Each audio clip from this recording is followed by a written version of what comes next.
ኪዳነ ምሕረት እናቴ እግዚአብሔር አንዳንዴ ነፍስን ለማከም ስጋ ሊያሳምም ይችላል።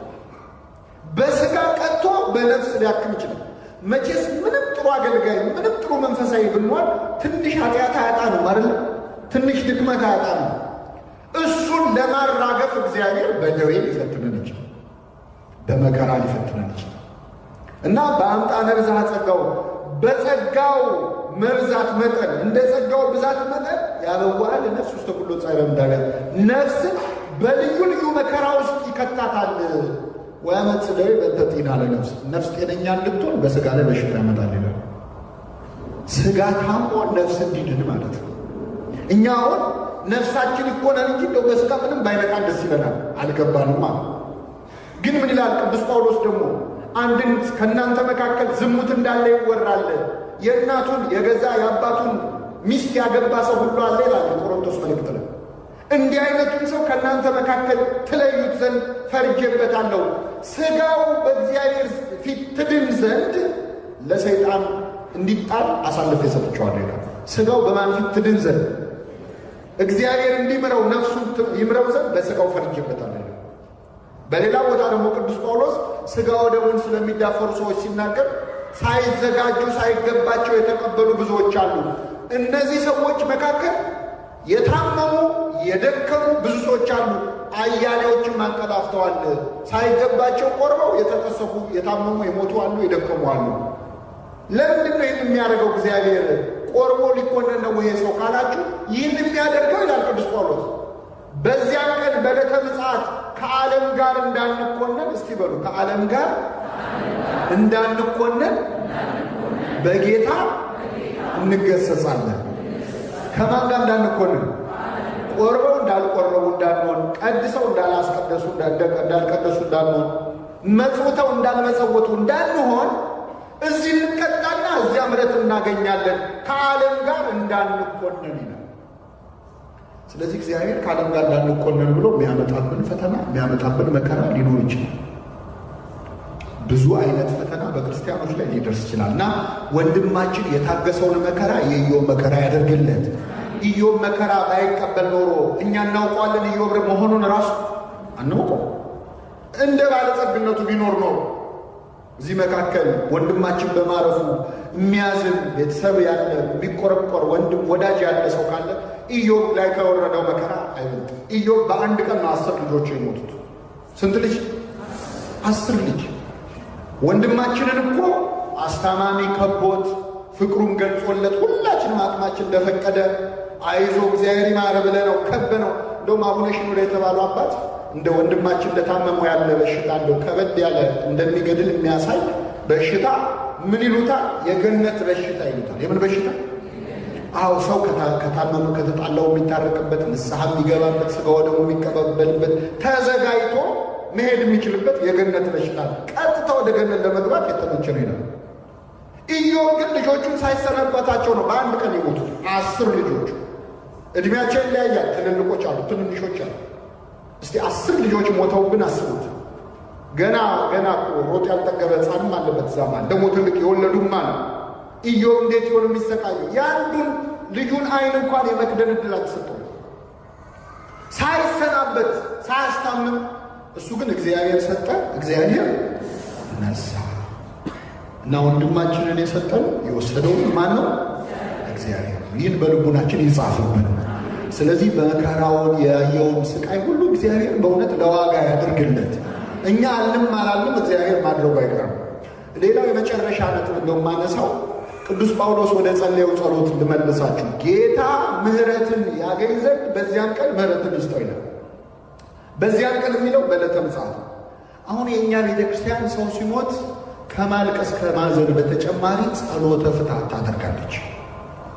ፍትሐት ማለት መለያየት ማለት ነው። መፈታት ማለት መለያየት ነው። በነፍስና በስጋ መካከል ነፍስ ከስጋ ሲለዩ ያ ፍትሐተ ነፍስ ወስጋ ነው የሚባል የስጋና የነፍስ መለያየት ነው። በዚያ ሰዓት የሚደረገው ጸሎተ ፍትሐት፣ የመለያያ ጸሎት ነፍስና ምን ሲለያዩ? ስጋ ሲለያዩ ማለት ነው። ለምንድን ነው የምንጸልየው? አሁን ብንጸልይ ባንጸልይ ምን ይጠቀማል ሰው አንዴ ከሞተ ምን ዋጋ አለው የሚሉ ሰዎች አሉ። የእኛ ቤተክርስቲያን እንደዚህ አለ። ሁለት ጥቅም አለው። አንደኛ ደስ የሚለው ቢኖር ይዘምር ይላል። ያዘነ ቢኖር ምን ይበል? ይጸልይ። አሁን አዝነናል፣ ጮኸን አልቅሰን ብቻውን ለቅሶ ሊያረጋጋን አይችልም። ሰላም የሚሰጥ የሚያረጋጋ ማን ብቻ ነው? እግዚአብሔር ነው። መንፈሱን ካላከ መረጋጋት አይችልም። ስለዚህ ጸሎቱ የመጀመሪያው ጥቅሙ ምድር ላይ ያለነውን ሰዎች ያረጋጋል። ሁለተኛው ቤተ ክርስቲያን የሚመጣውን ዓለም ተስፋ ስለምታደርግ የወንድማችን እረፍት ማለት ለዚህ ምድር የሞተበት የተለየበት ቀን ነው፣ ለሰማይ ግን የተወለደበት ቀን ነው። እዚህ ወንድማችን የተወለደበትን ቀን ልደቱ ይታወቃል። ከዚያ ቀን ጀምሮ ልደቱ ዛሬ ይህን ያህል ዓመት ሆኖ እየተባለ ሲከበር ኖሯል። ዛሬ ነፍሱ ከስጋው ስትለይ ለዛኛው ዓለም የተወለደበት ቀን ነው። በሰማይ ልደት ማክበር የሚባል ነገር የለም እንጂ ቢያከብር ኖሮ የሚያከብረው የሞተበትን ቀን ነው። በርዝዴይ ፎር ኢተርናል ላይፍ ይባላል። የዛሬው ቀን ለዘላለም ሕይወት የልደት ቀን ነው። በሰማይ መላእክት ይቀበሉታል። ወንድማችንን ይቀበሉት ነው። ይህን አስባ ቤተክርስቲያን ከበሮ እየመታች እየዘመረች ስጋው ደግሞ የተቀበለ ነው። እንደውም በገጠሩ ስርዓት የሚገርማችሁ ስጋው ደግሞ የተቀበለ ሰው ካልሆነ በስተቀር እኛ የምናውቀው እንደዚህ ያማረ ልብስ እንኳን በአስከሬኑ በሳጥን ላይ አይደረግም። የቆረበ ንስሐ የገባ ሲሆን ደግሞ አክብራ ቤተክርስቲያን ማህሌት ቆማ ከበሮ እየመታች ሞቷላ በክርስቶስ ዓርብ ዕለት ሞቷል። ሞት የሞተ ስለሆነ አቅም ያጣ ስለሆነ ስለዚህ ደስ እያለ ወንድማችንን ተቀበሉት መላእክት እያለች እየዘመረች ተሸኘዋለች። ጸሎቱ ሁለተኛው ይሄ ደስታን ጭምር። ሶስተኛው ለነፍሱ ይጠቅመዋል። አዎ ይጠቅማል። ከሞተ በኋላ ለሞት ሰው ይጸልያል። አንደኛው ከብሉይ ኪዳን ልንገራችሁ። ኦሪት ዘዳግም ላይ ምዕራፍ 31 ሮቤል በሉ እንጂ በሕይወት ይኑር አይሙት። ሮቤል በምን ይኑር? ምን አይበል? እስቲ አይሙት የሚባልለት ሰው የሞተ ሰው ነው ያልሞተ ሰው? ውይ ገሌ እንኳን አይሙት የሚባለው የሞተ ነው ያልሞተ? ያልሞተ ነው አይደል? ላልሞተ ሰው ነው አይሙት ምንለው። ይገርማቸዋል። ሮቤል በሕይወት ይኑር አይሙት ብሎ ሙሴ የጸለየው ሮቤል ከሞተ ከ600 ዓመት በኋላ። ከስንት ዓመት ሞቶ? 600 ዓመት አልፎታል። ለሱ ሮቤል በሕይወት ይኑር አይሙት አለ። ምን ማለት ነው? ሮቤል ከ12 የያዕቆብ ልጆች አንዱ ነው። አባቱ ረግሞት ነው የሞተው። በሠራው ኃጢአት ምክንያት ነው። አጽሙ ሳይቀር ከስሎ ነበር ይላል፣ ጠቁሮ ታይቷል። ስለዚህ ምን አለ ሙሴ ሲጸልይለት ከመሰናበቱ በፊት ኦሪት ዘዳግም ላይ ሮቤል በሕይወት ይኑር አለ። ሞቷል እኮ ሮቤል። በሕይወት ይኑር ያለው በምድር ሳይሆን በሰማይ። አይሙት ያለው ከሥጋ ሞት አይደለም፣ በነፍስ አይሙት አይኮነናል። ወንድማችን በሕይወት ይኑር አይሙት ብለን ለመጸለይ ያብቃን እግዚአብሔር። አሁን የሚደረገው ፍታት ይሄ ነው። እረፍተ ነፍስ ይስጠው ማለት ነው። ይሄ ብሉይ ኪዳን ነው። አይ ብሉይ ያልፎበታል የሚል ካለ ደግሞ የብሉይ ነገር የማይጥመው ካለ አዲስ ኪዳን ውስጥ መች ዝም አለ? ቅድም የጠቀስኩላቸው ጥቅስ ቅዱስ ጳውሎስ ምን አለ?